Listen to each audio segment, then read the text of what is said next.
Hello, welcome to the March 7th Town Hall. I'm your host, Corey Petty, and we got some fun stuff for you today. First off, as always, some IFT announcements.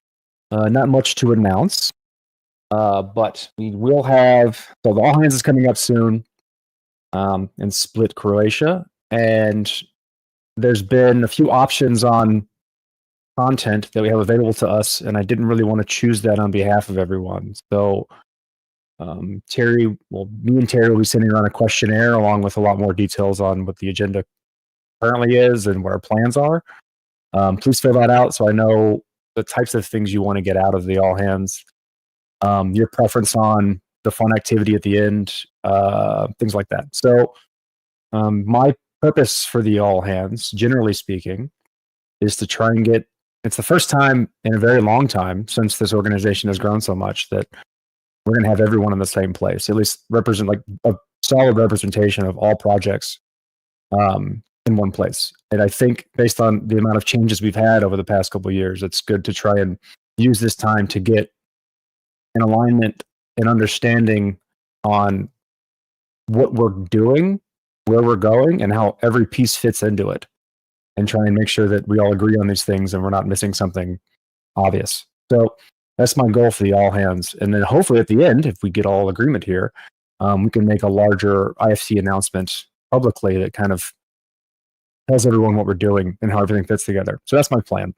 It also allows you to kind of spend the subsequent offsites for each team a little more effectively because you have a better understanding of what you're doing in the grand scheme of things. So that in mind, let's move on to some of the content that's happened since the past couple weeks.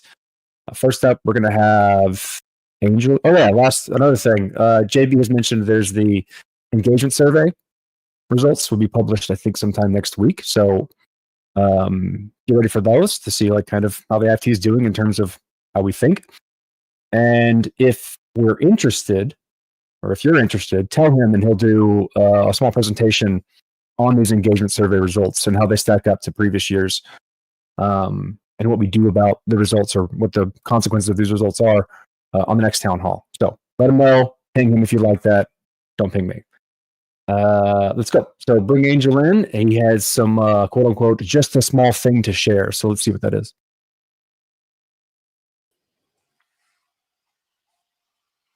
Hey. What's up, guys? You all right? I'm Angel, or Lil Chichi on Discord.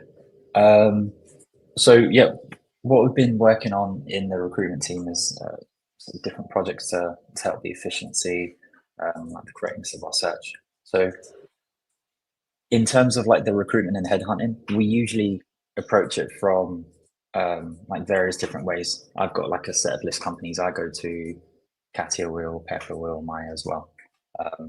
So I sort of came up with this list of talent competitors. And although we've always had like a roaming change in list of competitors, what I'm trying to do is try and structure it and put it in place and like refresh it, kind of make it more formal. Like I said, the info's always been in our heads, but it's not always like formalized or structured. So the goal for this is for it to be better, like have better hiring decisions, do some better sourcing and headhunting and be more efficient. So, and then on top of that, we can like compare ourselves to competitors, like hiring data, compensation. Good to have as like a general background. Anyway, so the initial goal is just to have a list of different competitors, a list of like the domains that they're in and the tech stack. So this is like the bare bones part. So, you know, for example, with Codex, were to say, hey, like look for a P2P engineer, we could go into here and look at storage, and there'd be a list of like storage projects, mainly like decentralized storage. And then if they specifically said, I want someone who focuses on, who's got like lib P2P experience, oh, Jesus, there you go, it doesn't work for the presentation, fantastic. Yeah, we'll go with that. Oh God. Oh, back. Yeah, so I'd get this all validated properly, so it shows specifically just the lib P2P projects, and that way is it's an improvement on what we're already doing. Because, you know, for myself, I would only probably choose maybe like 10 projects out of here that I know. And then from here is a lot larger list. So goal would be to evolve it. So obviously you have the LinkedIn profile there. We've got the GitHub linked. So if it's a small project or we're looking at a specific area, we can go into it and target the specific contributors on GitHub. Like send them a message, like find their LinkedIn and send them a message in that, or the email. But yeah, I also want to add like specific protocols. I've already got like libs P2P added there, maybe stuff like gossip or noise or anything like that. And hoping to add stuff like ZK libraries, maybe consensus protocols if we need stuff like that. Like obviously Nomos are building their own one, so it'd be good to have a list of compares that have similar like a privacy proof of stake protocols, and basically anything that the team might find useful. As well as expand into other sections that are non-tech, like finance, marketing. So yeah, this is the bare bones part of it, and I'd essentially need help. I can't see the screen on YouTube. Am I just talking away and they can't see it? I fixed it. Yeah, I turned it off and on again, just so like I guess for some reason it initially came up there, it didn't work, but they see it now. So let's see what you're doing here. What's the end goal? Like how would you want to leverage this resource? So I'd want to leverage it to have faster and more efficient like headhunting from the recruitment team, because we all do a great job, but like I said, we've all got sort of blind spots into like target specific companies. So this would make our outreach and headhunting a lot more focused, and it'd be more focused. So, you know, if we say to you, hey, like Corey, I know you're looking for a P2P person for Codex, we've messaged like 50 projects, and they're people from there. Like we can go back to you and say we messaged this project, that project, that project. There might be one that we missed that we can then add on. How do you see this updating? Like the ecosystem changes quite a bit. How do you keep this updated? Yeah, I can't do this manually, right? I'm going to need some help from maybe some of the CCs. I know Alexis and Claire in data, they offered to help with some automation side of it, like pulling the tech stack and the languages from the GitHub links, which would be cool. Yeah, from JB here, you're saying ultimate goal to rate each of our competitors on a list to understand whether their people would make successful CCs at status. So like kind of like a relatively good overlap rating. IFT Nice. index. Yeah, IFT index. I like that. We have some automation stuff we can do. That'd be interesting to look into to figure out a good way to kind of type stuff into this that keeps it updated. Off the top of my head, it doesn't make it isn't obvious how you identify things that could be updated and then put them in. What I've been trying to do is I have been grabbing the developer docs from a lot of these projects, just so I can try and find out what the full tech stack is. I tried to use ChatGPT to pass through it, but it wasn't very successful. It's very hit and miss. Yeah. I'm sure there's other ways. There must be other ways to do it, right? Yeah, we use Innate as a backend automation tool. It might be easier to find stuff there. Use that to then pump stuff into this. We'll look into that. If any other core contributors have ideas on contributing to this or leveraging it for that matter, reach out to Angel. Automation to cross-reference their tech docs with ours from Isaac. Oof. Okay. Yeah. All right. Anything else you want to share about this? It's a work in progress. So this is like the first draft. I'll probably be sharing it with the hiring teams or the hiring leads whenever I'm like searching for a role, just so they can tell me if I've got any blind spots or I'm missing anything. Thanks. I mean, anything to make it easier. Like, it's hard to find people that are appropriate for roles we look for. So any resources we have available to us to identify where to go to look is really helpful. So thanks for even starting this. No worries. Yeah, and like I said, if anyone wants to ping me with ideas, I'm more than happy to hear them out and try them all. And then thanks for all the messages and comments at the moment. Great. Thanks a lot. Cheers.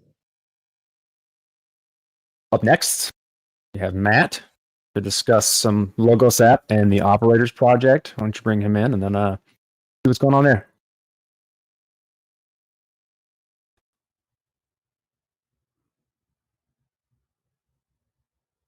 Thank you, Corey. My name is Matt. I head up the operators project alongside Amelia Trapp and Michael Trozen. Today, I just kind of want to share with you a little background on what we've been building and what you could expect to come in the future. So to get started, if you don't know already, Logos operators are the heart of the Logos community. These are the active community members that are spreading awareness of the Logos vision and values. They're represented by 5,000 Bitcoin ordinals, so similar to NFTs, but these are inscriptions directly on Bitcoin Satoshis. They serve as the pseudonymous identities of the inhabitants of what we're calling the Logos Cyber Nation, our tiny little independent piece of territory in cyberspace. There's an example on screen right now of what the collection looks like. It features 10 different archetypes, each one embodying the roles that we think make up a thriving crypto native community. So they're called the alchemists, the artisans, the explorers, illuminators, magicians, oracles, outlaws, philosophers, polymaths. If you go to dashboard.logos.co and head to the explore page, you can filter through and look through the collection there. As a little backstory on the project, this hasn't really been going on for long. Actually, we first were playing around with this idea at last year's offsite, so under a year. Ned, Santiago, and I had been experimenting with ordinals and saw a really strong alignment with the values of those early communities and even Bitcoin itself. And we're playing around with ideas of how we could participate in that ecosystem for a community development exercise. So I took over the project full-time in June. Hey, Matt, it looks like we're having a, they can't see the screen again as we're looking at the feed yeah, that's here. all right. Can you reshare? Yeah, totally.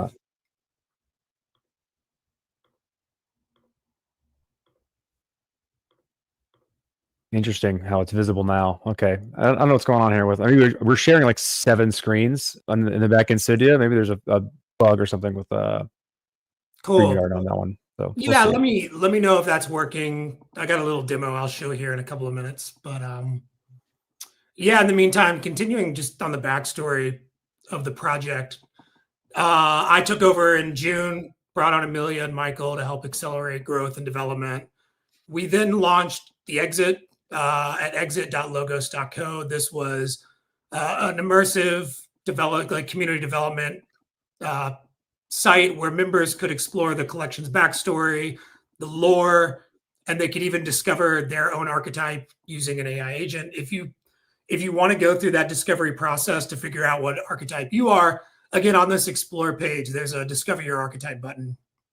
And if you can see my screen, that'll show you what it is. And I think it's a fun exercise. Actually, the coolest thing I experienced in the last year was being IRL at conferences and watching people go through this and seeing if the outcomes met their expectations. So play with that. Let me know what archetype you get. Yeah, back on just kind of some of the history. To publicly announce the project, we inscribed the Logos Manifesto on the largest Bitcoin block that was ever mined. We held that title for actually over 6 months, and that inscription still serves as the backbone of this collection. Every single one of these 5,000 operators is intrinsically linked to the manifesto on-chain through parent-child relationship. The words of Jared and in our words, our declaration of independence and our declaration of who we are and what we stand for exists immutably on-chain as long as the Bitcoin securities remain. Towards the end of the year, on December 16th, we distributed the first 1,000 operators, the founder generation, through a free mint. These were distributed and minted out in under 13 minutes. I know a few of our team members were disappointed to not be able to participate. We've got a little surprise for you at the end of this. If you've been listening to the Twitter Spaces, you probably know what's coming. Yeah, so this community effort really surged. We saw great growth of the project. The Logos Operators X grew to over 14K. I don't know how much the Logos X was impacted by that, but we saw significant growth there as well. And the Logos Discord really ballooned from under 1,000 members to over 8,000 by the time of Mint. Immediately after Mint, we released the Logos app, which is showing on screen. I'll give you a little demo of today. You can experience that at dashboard.logos.co. At that time, we also began Epoch 1, which was the birth of the Cyber Nation on Bitcoin block 8750007. So as of today, there are 1,000 operators in circulation to the public. 90% of those are currently staked and accruing XP in the app. We recently launched the public alpha of OpChan, which is the Logos community forum. Operators can now provide QA feedback and feature requests. They will be earning XP for that participation. And then in the future, XP will accrue similar to Karma in Reddit. We've already seen some great discussions. I am here today to really encourage more of our Logos core contributors to come and get involved. So let me just take some time to show you around. I'm currently linked with a demo Bitcoin wallet. I've shown you the Explore page. This is the dashboard. On the dashboard, I can see how much time is remaining in this epoch. There's currently 8 days and 14 hours remaining, after which there will be a 2-week cooldown period, and then Epoch 2 will begin. I can see how much total XP I have. I can see how much XP I've accrued through staking during Epoch 1. I can see how many operators I hold in this wallet. I currently have 1. And I can choose to stake that operator, or I can pin that operator to represent my PFP inside of OpChan. Over here, I can see some information about my account. I can copy my wallet. I can set a call sign. So OpChan and the Logos app is private by default. If you do not set a call sign, then you are represented as anonymous or redacted within OpChan. Or if you want to be represented by a pseudonymous name, you can choose to put that here. We've seen both. Some people want to have their call sign similar to what they have in Discord and Twitter. Other people want to remain anonymous. I can see my role. This will be more useful in the future as we ship new features. And I can see my OP number, which is really a representation of how early I was to this project. XP codes can be entered here in this first purple entry box. We give these away on Twitter Spaces, Discord roll calls, and we have a number of community members that are grinding away from those. We also have a referral program where if you share this link, then the person that you refer, once they log in and connect their wallet and access the Logos app, you and the person you refer also earn 100 XP. When I go to docs, this is just to make sure the community has easy access to all the relevant links to the Logos BUs, VAC, keycard, and IFT. We have more on multipass coming soon. I'll share a little bit more about what we have planned there in a little bit. And then the heart of what we have here is OpChan. So OpChan is, as I said, the forum of Logos. You can see top cells. Because I have an operator, I can create a cell. So really the first utility besides staking is having an operator. I can create a post. I can upvote. Let's see. VPN. I'm interested in this topic in the Privacy Now cell. Cells are communities that exist within OpChan. And I can come and I can, just like any forum, I use Proton VPN. What else is out there? And now I can join that conversation. You can see because I didn't have a call sign, I'm represented as redacted in OpChan. Oh, nice. Yeah. So yeah, that's basically the core functionality that we have at this time. As we look forward, we are currently collaborating with Keycard to develop a multipass. This is a hardware wallet that stores that you can use to store your operator ordinal. It also will be used seamlessly auth into the Logos web app here. Keycard has also built an iOS and Android app to help inject or seed a Bitcoin wallet and interact with the multipass. We'll be rolling out multi-pass authentication within the next couple of weeks on distributing hardware wallets, of which I have an example of here, to team and community coming soon. We're also working with the Waku team to build OpChan on the Waku protocol with the goal of further making OpChan the first truly censorship-resistant forum. We have other features coming to the web app, like badges to commemorate community achievement, photo uploads in OpChan, because what's a forum without good memes?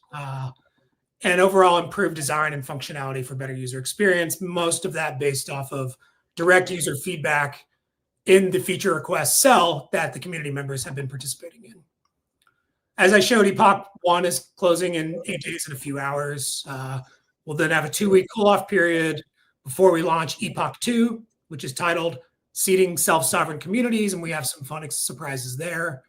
Future operator distributions and community applications are also on the roadmap. So if you don't have an operator, then there's going to be a way to acquire one.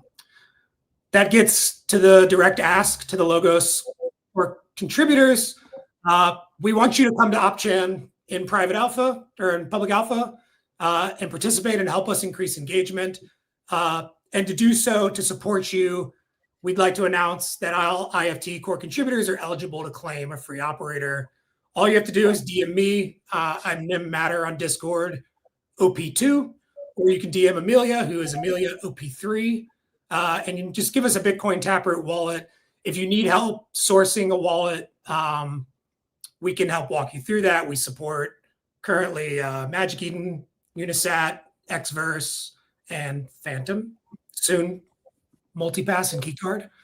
And we're excited to see the discussions that you bring. So please, join OpChan, start a cell once you have an operator, join cells, join the conversation, introduce topics that you want to see Logos talk about, and just overall engage with the community. So yeah, that's pretty much it. To recap, Logos Operators has gone from an idea to a reality in really a few short months. The growth that we experience is something that I am personally incredibly proud of. We released the exit. We inscribed the manifesto in the largest Bitcoin block ever mined. We released 1,000 founder operators, in under 13 minutes. And we introduced staking and OpChan in the Logos app.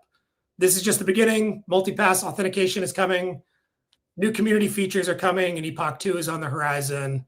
Operators today are actively shaping the future of digital sovereignty, and we invite you all to participate in that. So I'm happy to take some questions if we have time. But other than that, thank you for having me on today. Yeah, I think we got time for a few. What I'm seeing highlighted, what is the rationale for choosing Bitcoin? Just curious, why not EVM? Going back to what I previously said and what we've shared is Bitcoin and these ecosystems match the virtues and values that I feel that we're sharing from Logos. Things have changed quickly within 9 months, but looking at the events of Tornado Cash, we didn't feel that Ethereum and the Ethereum community represented the censorship resistance that Logos is trying to share. Definitely like the idea of integrating some level of EVM additional addresses to operators, so there's a lot more things we can tag on based on the tech we already have, because we're attached to the EVM in a lot of different ways. Yeah, there's a lot of thinking and experimenting around that. We've looked at vaults we can use or develop to access EVM and potentially maybe status network in the future as that takes off. We've looked at, introducing, EVM auth so that we can take advantage of RLN on Waku. So there will be more to come, I think, as kind of the Bitcoin ordinals and inscription ecosystem develops. There's more that we can do to connect those. Is there an intersect between Logos cells and status communities? There's currently not, but this is definitely on our radar. It's definitely a topic that other core contributors and community members have brought to us. So we are definitely interested and motivated to work with the status team on how we can bridge that gap and have some sort of representation of OpChan in status communities, in status and opchan in a way that doesn't introduce friction.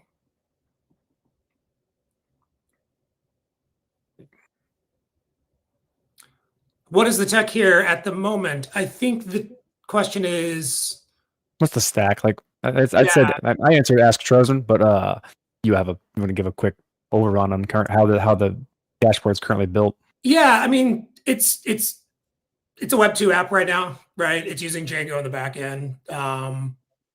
Our thesis and following a lot of like leadership that Jared and Corey have promulgated onto the team is build, validate, and then expand functionality. Talking to Frank at Waku, he agreed with this as well. Let's validate that there's a use case for opchan. He has been very, very excited about the opportunity to use opchan in the Logos community to showcase another application that WAC could be used for. So yeah, we've been fortunate that he's taken it and prioritized it on the Waku roadmap, and I'm grateful for that. And then once Codex is in mainnet, we can start exploring as well, using Codex to store this information as well and move away from Web 2. All right, Matt. Thanks for that. Anything else you want to let the users know? How, like you said, contact you for an operator or Amelia. Yeah, contact either me. I'm Nemer OP3. Amelia's Amelia OP. I'm Nemer OP2. Amelia's Amelia OP3. The last question I see here, I just want to address Win mobile app. The iOS and Android mobile apps for multipass will be released within the next couple of weeks. The iOS will likely be on test flight first. Then I think we can start exploring putting in a mobile browser to access the web app, the Logos app that I've shown here today, and so soon. It's on the roadmap. Great. Thanks, Corey. Thanks for coming on and showing us everything you're doing. Up next, let's see. We have a couple of videos in lieu of them joining. They got a couple folks who have submitted demo videos of what they wanted to talk about. So we'll go to Jessie from Codex. That's going to talk about Codex on top of DappNode. So we'll watch that video.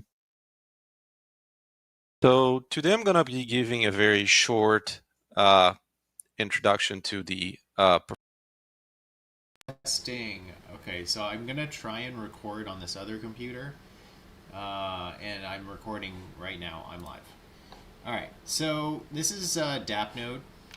This is part of the demo that I'm giving both internally and for external audiences, so I'll probably explain a bit of some things that everybody internally probably takes for granted in terms of starting at what is Codex. And Codex is basically a storage protocol that we've been developing for the past 3 years. It's basically Google Drive, but in Web3. That's how I'll explain it high level to external folks. For internal folks, I'll mention that it's a decentralized storage protocol in the way that it has data redundancy in the form of erasure coding the data, and we do data dispersal to randomly disseminate the erasure coded data amongst different storage providers.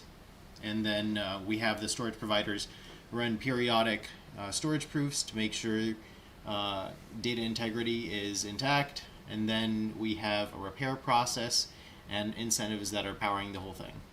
So that in a nutshell is what Codex is for both audiences. What is DappNode, which is the dashboard that you see in front of you on the screen that's being recorded.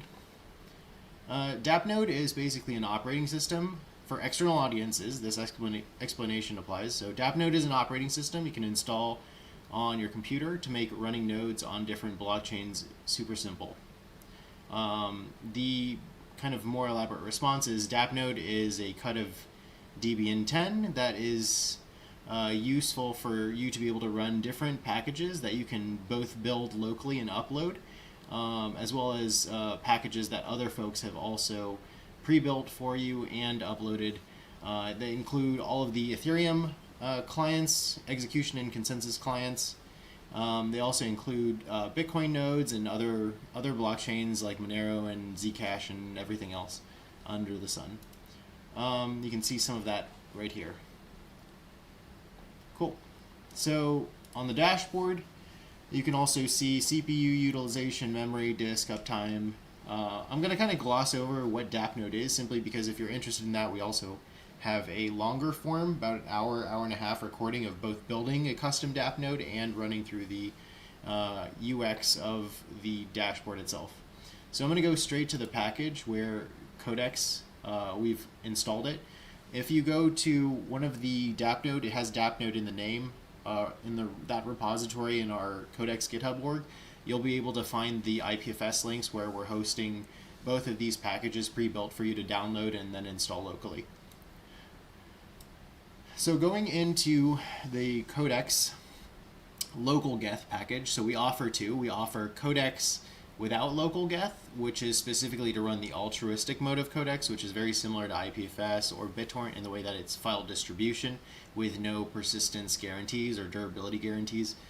If we go into what this is actually running, we're running that same Codex node plus the front end, but we're adding a geth node on top of that, so 3 containers running in this instance, in order for us to be able to post to the testnet blockchain. We can create storage availability as a storage provider. We can also purchase storage as a user. So yeah, this basically is the entirety of Codex in this package. And so this is what I would recommend if you're interested in testing the full functionality of Codex, to go and test this one instead of the other one. So I see that for the Codex with local geth package, I have the option to open up a front end, and then the node itself has the node API here, and then the geth RPC. So what I'm going to do is I'll show you what the dashboard looks like. If you click this link, Codex app, you end up in the Codex Vault, which is what we call the Codex app.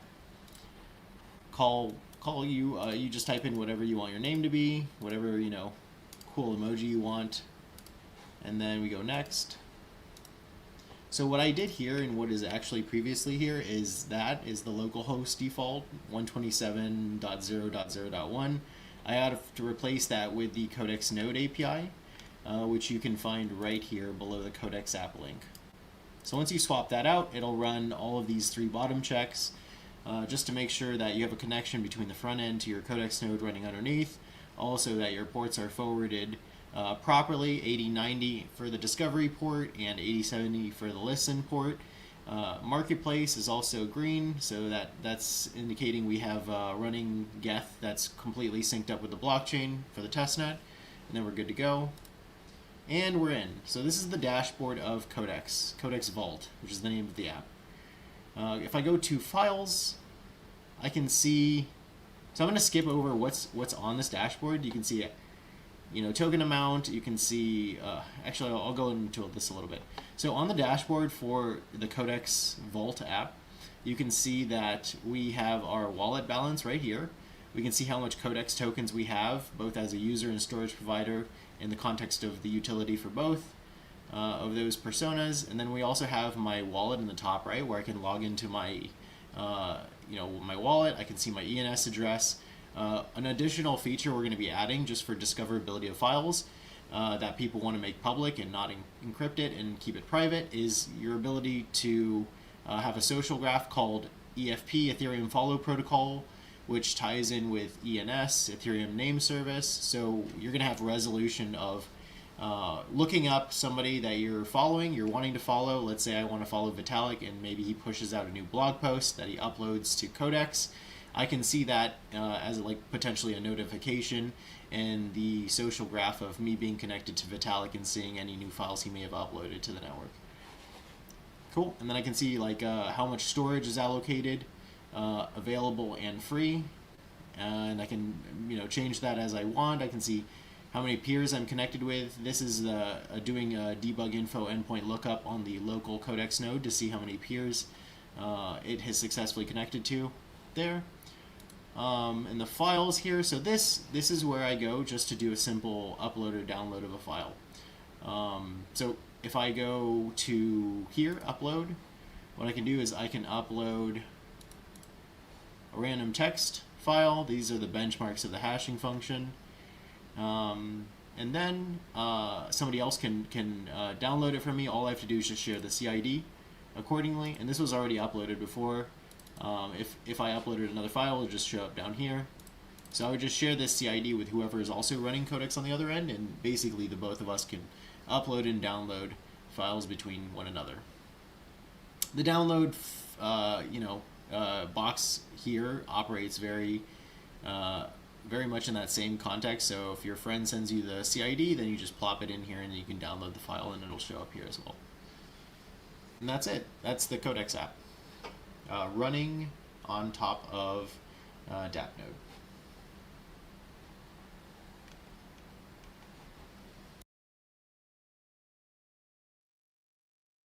All right. That was Jessie showing now that we have a DappNode package of Codex running. Makes it a little easier to run all the things appropriately. But I'd like to see in that one, because you have two different packages, and Jessie's not here to defend himself.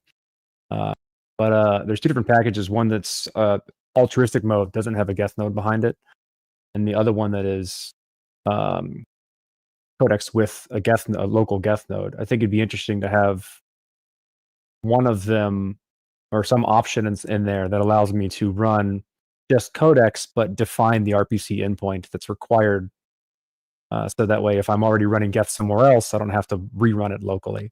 And I'm not. And the other option is just I don't have the option. So that might be an addition to altering that DappNode package so that I can define. I run Ethereum nodes. I can just point to that as opposed to being redundant. I think that's a good way to do it.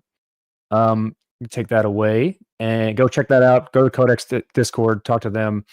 A lot of things going on. You saw the file they uploaded. It was the benchmarks of the hashing function that I performed on my my AI machine that I built. If you want to watch me build it in a fun live stream, I did it in the Hashing It Out live stream. You can watch me get drunk and build a computer.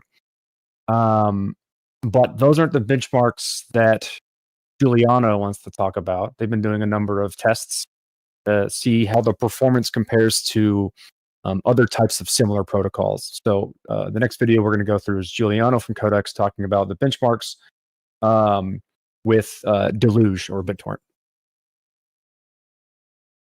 Okay, so today I'm going to be giving a very short introduction to the performance measurements we've been doing for Codex. Internally, you call this Codex benchmarks. So if you hear Codex benchmarks, this is usually what we are referring to. And I guess a good point to start is why are we doing this? So the reason should be pretty compelling. Performance is a key aspect of a storage system, and we want to know how Codex performs. So then we get to the next question, which is, performance can be defined in a lot of different ways. So what are you going to measure? I guess the title sort of gives it away that we're interested in content delivery performance, which is essentially download performance for some participant. And again, download performance can mean different things. So it could be, if you have very small files, you might be more concerned with latency.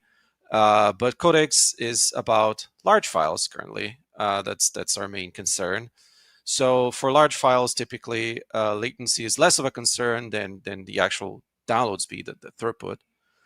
So this is what we're going to be measuring. So our measurements are going to be megabytes per second, right? That's sort of what we want to look at.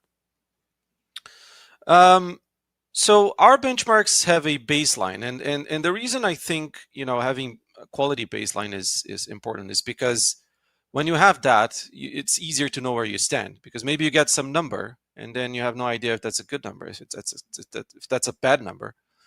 When you have a quality benchmark, a quality baseline, you basically can sort of know that if you're faster than the quality baseline, then you're probably doing well. If you're slower, then maybe you're not doing so well. And when you think about decentralized, large file content distribution, I think the first thing that comes to mind is BitTorrent. You could also argue that IPFS could be used for that, but IPFS, I guess, is much more recent. And BitTorrent is like the de facto standard for file sharing or content distribution. So it's been used for a very long time. It's pretty fast and efficient. And I'm sort of going on a limb here to say that I think it's probably much more efficient than IPFS. We haven't benchmarked IPFS. We plan to do that, but we haven't done that yet. But I would, but just by the way it works, I think BitTorrent is a much, a more challenging baseline to overcome than IPFS would. And then we have several open source implementations, so we can sort of choose one and benchmark, and that's not going to be a problem. So for our baseline, we picked Deluge. The reason we picked Deluge is because it's pretty well known. It has a lot of users, despite the very small market share. BitTorrent has so many users that this 1%, I guess it's, if I'm to trust the data I've seen around, it's about 1 million users. So that's, pretty decent.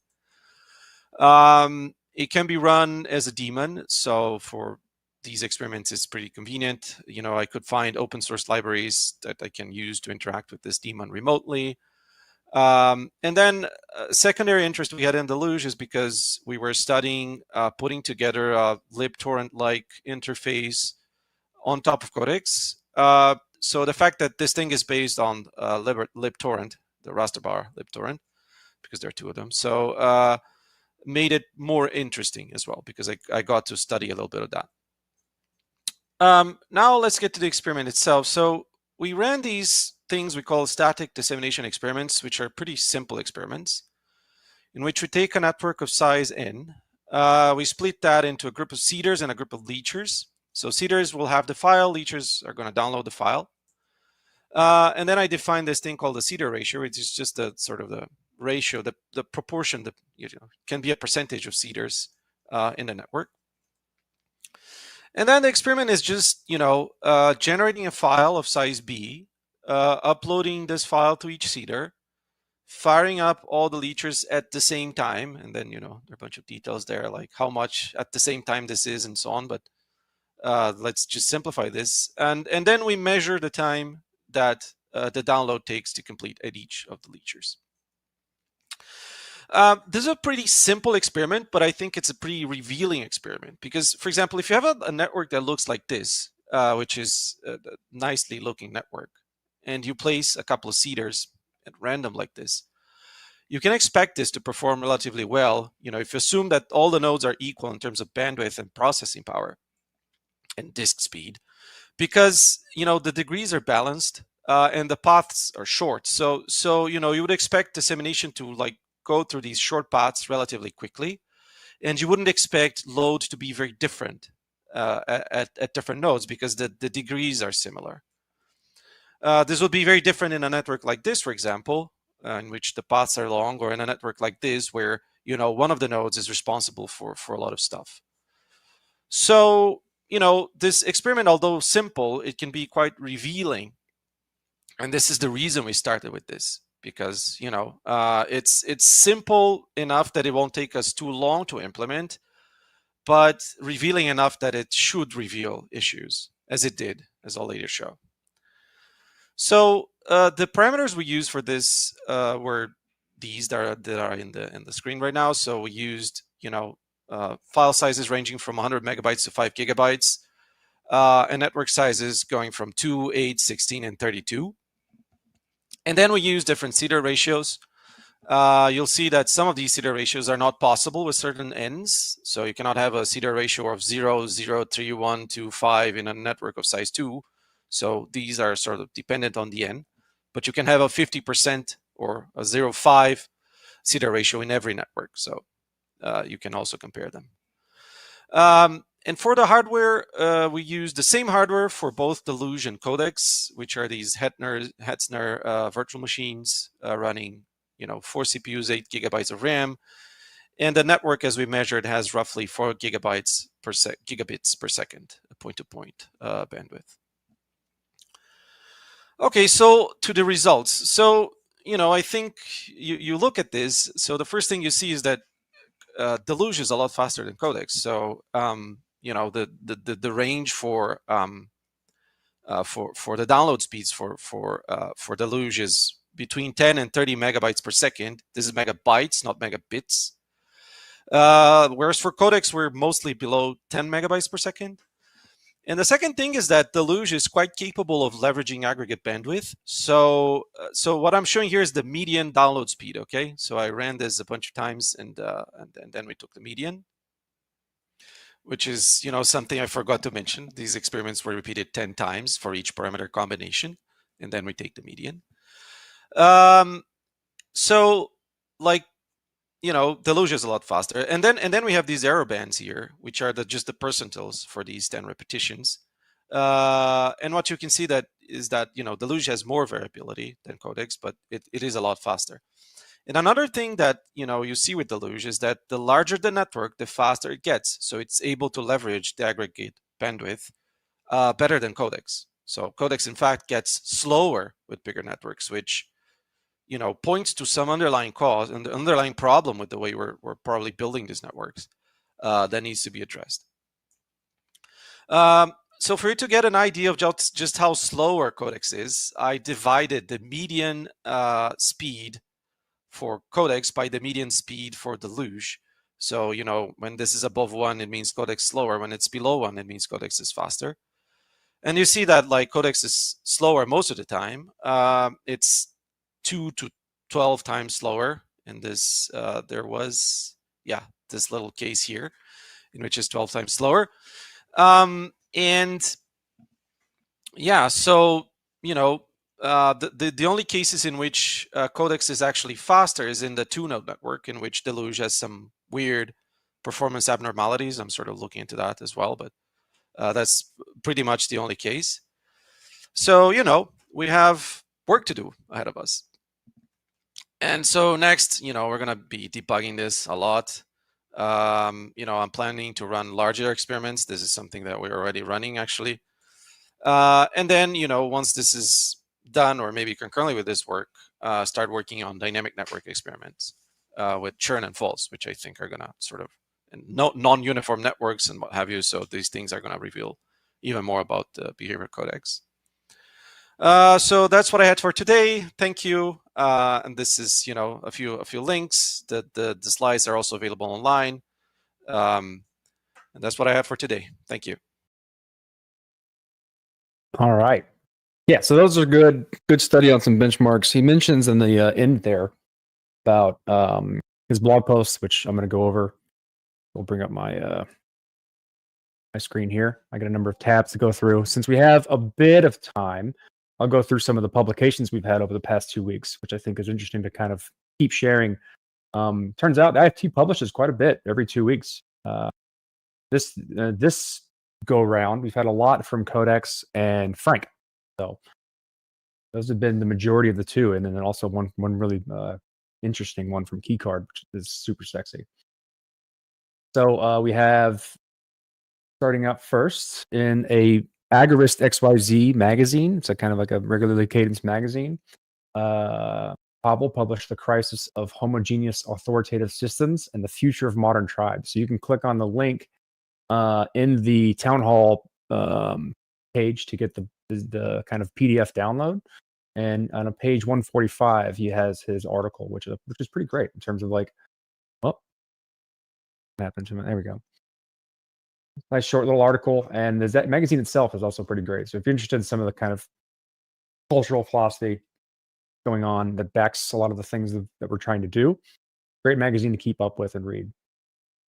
Going over back to the town hall, Codex has let's see, 3 posts over the past 2 weeks, starting with Kwaku. So Kwaku is a decentralized Q&A. We've tried using it in the town halls. I think hopefully the next one we're actually going to use Kwaku as the Q&A, as opposed to, I mean, I like, clicking on the comments here and it's showing up on the screen, but I'd rather use our own tech. And so Kwaku is a Q&A application built directly off of Waku and Codex. So that's why I answered one of Sam's questions, which was, how do you integrate Codex into an application? Here's an example of that done by Václav that can help kind of give you a tutorial on a good way to start doing that, or thinking about it, and put guns and whatnot.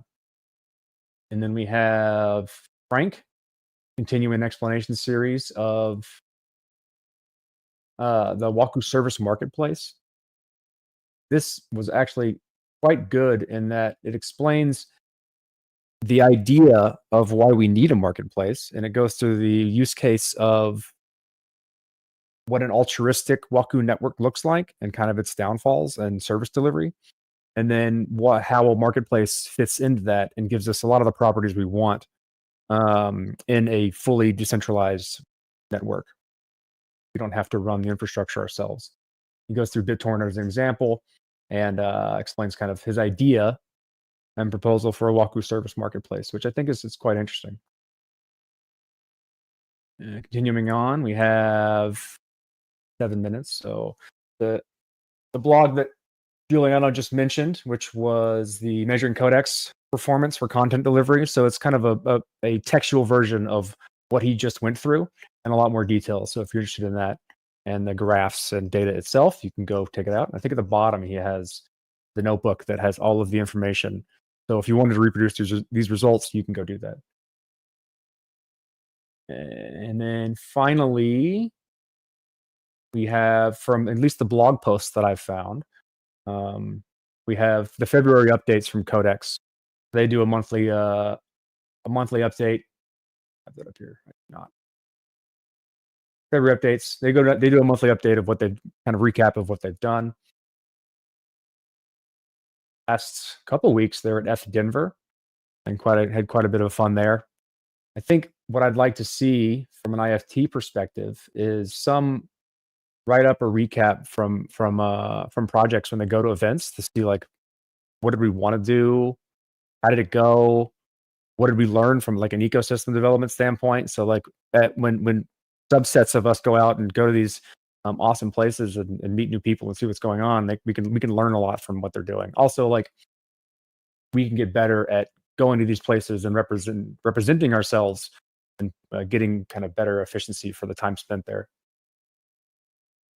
And finally, Keycard released the Keycard shell, part of their website, which discusses the new hardware device that we're working on, which turns Keycard itself into a fully sovereign, self-contained hardware device, which in my opinion has probably the best user experience that's available, in that you have a hardware device that's very, very easy to have an additional hardware account component. So switching accounts is really easy.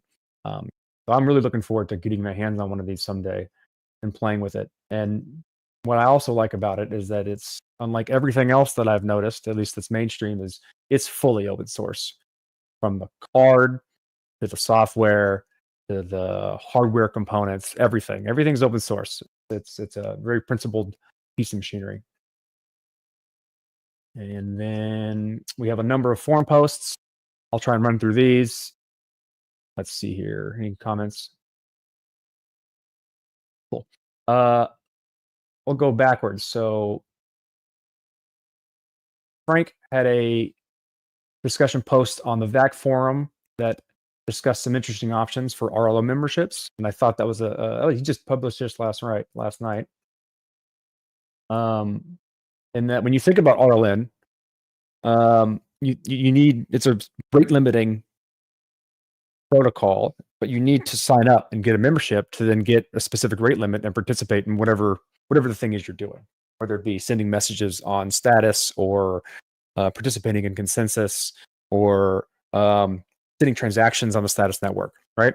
And so, like, that user flow is purposefully frictioned so that you can have spam prevention, but it's still an extra step in the onboarding process, which you don't really like. So I think this is an interesting post to start exploring how we can leverage different already done actions to give membership to the same RLM membership set, which I thought was an interesting way to improve the user experience even more so, and incentivize groups of people to work on the same place. So go check that out on the VAC forum. Then we have Afri sent a post saying Walk Protocol Berg's coming up. Go check that out. That's an awesome event in Berlin done by Afri. So if you're around there, I recommend going because the content is usually top notch. Frank again goes over a post. So we, as Insights, me and Leonard, have introduced the concepts of FERPs for everybody in a way of specifying the requirements of software development, both functional and non-functional requirements. In the process of trying to adopt these types of things for software engineering development, Frank has done some posts on like how we can use these things to kind of streamline the development process, give people their independent ways of developing and not add too much administration or bureaucracy in the development process. So if you're interested in that, I think it's a good post on thinking about how to use these well and leveraging them for software development. Let's see, the ZK team or the ACZ team posted an interesting post on attacks on Fiat Shamir and the repercussions on some of the ZK proof, zero knowledge proof teams. It's a short proof. It's a short blog post, but he has the notes and video of the IFT ZK meeting notes, which we have, if you don't know, a regularly cadenced zero knowledge meeting where you can go and ask questions and they talk you through. Our experts within the VAC team talk you through whatever it is you're asking or common things within zero knowledge. So here's some notes on the last one and extensions and the conversation. So go check that out. I think that was it for the forum posts this week. Oh yeah, we have a post from Frank. Again, Frank just went on a rampage this past 2 weeks posting. This is for you, Sam. You just mentioned another idea for Codex. So I think he came up with an idea for Codex on a lot of development here, but it's an interesting idea of using Codex within status for the browser. So an idea of like one of the use cases of Codex that we want is a secure way of serving web content.